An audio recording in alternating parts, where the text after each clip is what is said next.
guys, this is Maureen from His Gross Designs. Let me show you how I created this small spring paper flower.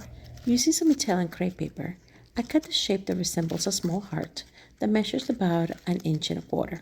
After cutting the 6 petals that I need, I position both my thumbs in the middle of the petal and gently stretch the middle of that petal. I'm then placing a small dot of glue at the base of each petal and then very carefully gathering the base of the petal just so that you could close it up a little bit. Now it's time to choose the center of your flower.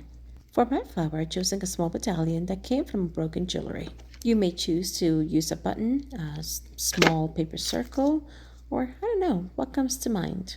And now it's time to glue the petals. I begin gluing the petals, one on the top and the next one on the bottom. I then proceed to glue 2 petals to the right of that and 2 petals to the left of it. And as I continue working, I want to invite you to the other social media pages where you could find lots of inspirational ideas that I have shared in the past.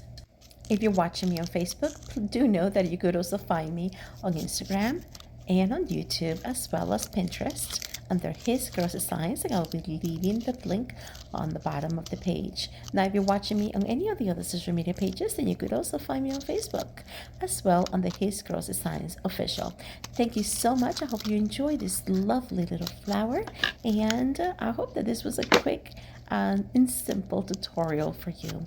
I hope that you also get to see the flowers that are on the background, and for that you can follow the link to my Facebook tutorial that was live, and you can see how I made all of this.